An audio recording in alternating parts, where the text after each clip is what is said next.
할렐루야. 오늘은 영상 메시지 9번째, 벌써 9번째 시간이 되었습니다. 오늘은 창세기 4장 가인과 아벨에 대한 말씀을 나누려고 합니다. 성경은 제가 기록으로 우리 이 유튜브 영상 밑에 자막으로 제가 글을 올려놓겠습니다. 그래서 바로 시간이 짧은 관계로 바로 가인과 아벨에 대한 이야기를 하겠습니다. 아담과 하와가 에덴 동산에서 쫓겨난 후에 많은 세월 동안 자녀들을 많이 낳았어요.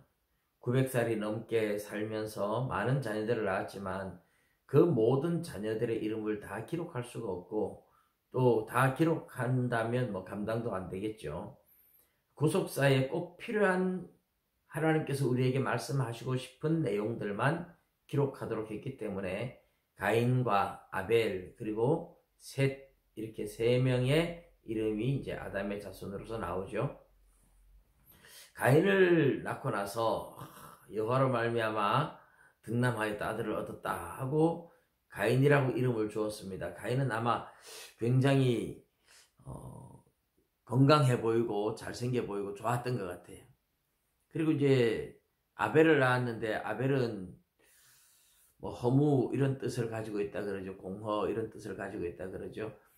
이 아벨은 굉장히 약했던 것 같아요. 그래서 가인은 농사를 짓고 아벨은 양치는 자가 되었다. 이 양친다는 말은 이제 몸이 좀 약했다고 볼 수 있겠죠. 가인과 아벨이 잘 자랐습니다. 아담과 하와는 그렇게 하나님이 자녀들을 낳게 하면서 무엇인가 가인에게 기대를 걸었고 아벨에게서는 별로 기대를 걸지 않았던 것 같아요. 인간이 생각하는 타락한 이후에 인간은 이제 영적 직관력이 확 떨어져서 인간의 생각과 판단력이 하나님의 생각과 많이 달라지고 있다. 원래 에덴 동산에서는 인간도 하나님과 같은 생각, 같은 방향을 보고 있었는데 타락한 이후에 육신의 눈으로 보니까 하나님이 생각하고 하나님이 계획하고 하나님이 바라보는 방향하고 인간은 전혀 반대로 바라보기 시작하고 잘못된 길을 선택하고 잘못된 판단력을 가지고 있다 하는 것을 느낄 수 있어요.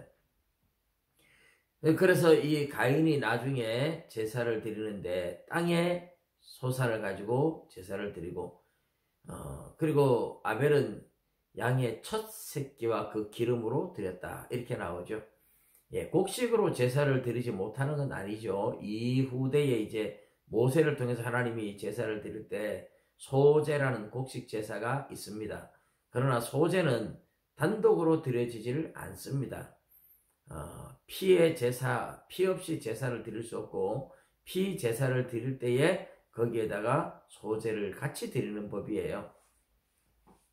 그런데 이 제사 제도를 하나님이 분명히 아담과 하와에게 가르쳐 주었을 것이고 자녀들도 알았을 텐데 가인은 너무 잘났고 너무 똑똑해요. 그래서 자기 생각대로 하는 겁니다. 하나님의 말씀에 순종하고 하나님의 뜻대로 한다기보다는 내 생각에 좋은 대로. 그래서 어떤 피의 제사가 아닌 그냥 땅의 소산 가지고 제사를 드렸다 이렇게 볼 수 있어요. 그리고 아벨은 가르쳐 준 대로 첫 새끼와 그 기름으로 드렸다.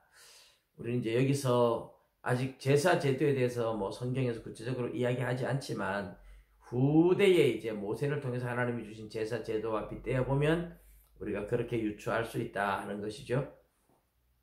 자, 그런데 하나님께서 가인과 그 제사는 연락하지 않았고 아벨과 그 제사는 연락했습니다.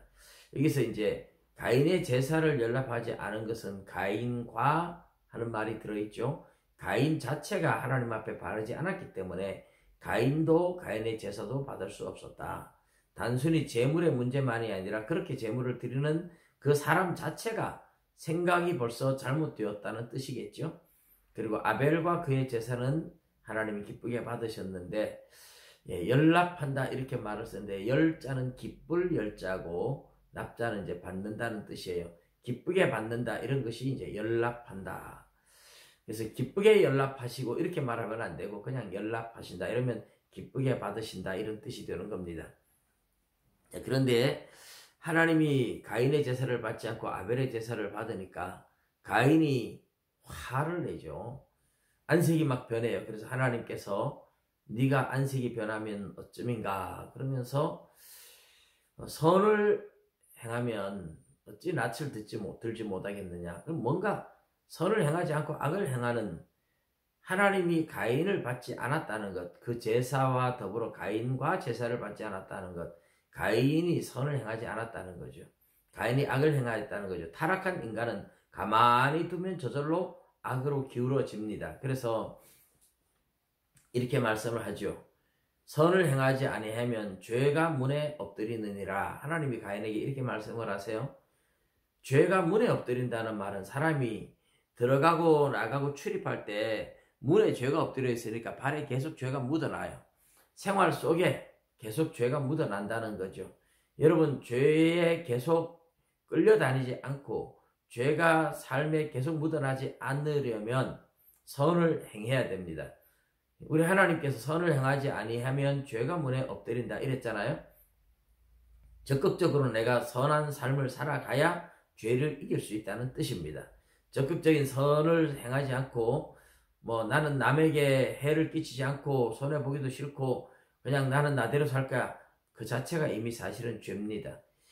그렇게 이웃을 섬기며 살도록 하나님이 우리 인간을 만들어 놓으신 거예요.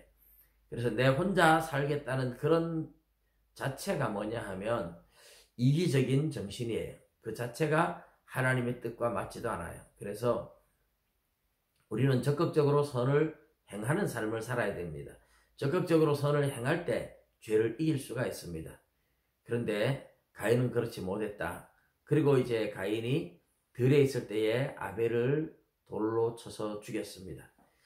하나님께서 가인을 부르시면서 네 동생 아벨이 어디 있느냐 하는데 내가 내 아우를 지키는 자입니까? 그러면서 시치미를 딱 떼지만 하나님은 다 알고 계시죠. 땅에서 아벨의 피가 호소한다고 이야기를 하면서 가인을 쫓아냅니다. 그때 가인이 내 죄벌이 너무 중하여 견디기 어렵다고 이제 와서 이제 힘들다고 하소연하는 거예요. 그러면서 나를 만나는 자가 나를 죽이겠나이다 이렇게 이야기를 하죠.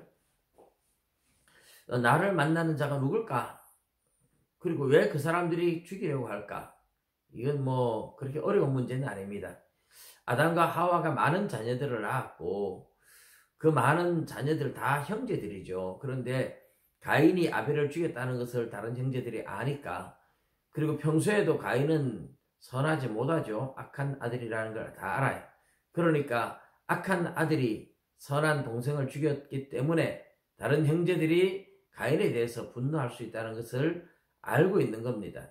근데 하나님께서는 가인에게 표를 주셔서 사람들에게 죽지 않게 하십니다. 가인을 죽이는 자는 벌이 7배가 된다. 여러분, 가인을 보호하기 위해서 하나님이 이렇게 벌을 7배나 준다고 못 죽이게 했을까요?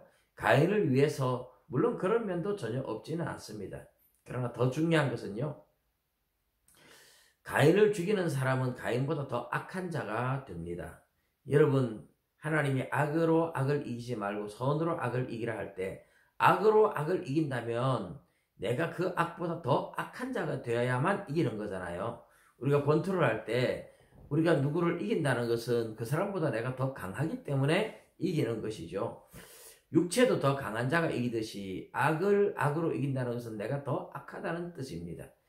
그러니 가인이 악한데 그 악한 가인을 죽이는 사람은 가인보다 더 악한 자가 되는 겁니다. 그래서 하나님은 악해지지 말라고, 원수를 사랑하라 하는 것도 원수 때문이 아닙니다. 하나님께서는 우리를 염려해서 우리가 미워하고 이러면 그 미움을 타고 마귀가 틈탈 수 있어요. 하나님은 우리를 보호하기 위해서 원수까지 사랑하고 용서하라고 하시는 겁니다. 그래서 가인을 죽이는 자는 7배의 벌을 받는다. 그것은 가인보다 악해지지 마라, 이런 의미가 되는 겁니다.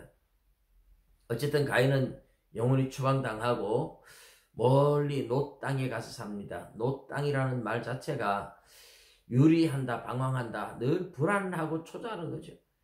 언제 자기를 죽이러 사람들이 올지 모른다. 이런 불안함이, 죄를 지으면, 그래서 인간에게는 평안이 없습니다. 죄를 지으면 늘 불안합니다. 하나님 앞에 죄를 용서받고 나서야 우리 인간은 진정한 안식과 평안을 누리는 법이죠. 가인은 너무나 불안해서 결국은 성을 쌓고 자기 아들을 이름을 에녹이라고 하고 에녹성이라고 이름을 짓죠. 죄를 지은 인간은 불안해서 끊임없이 자기를 지킬 성을 쌓든지, 끊임없이 돈을 모으든지, 끊임없이 권력을 추구하든지 하면서 불안한 자기를 보호하기 위한 뭔가 인간적인 바벨탑을 자꾸 쌓습니다.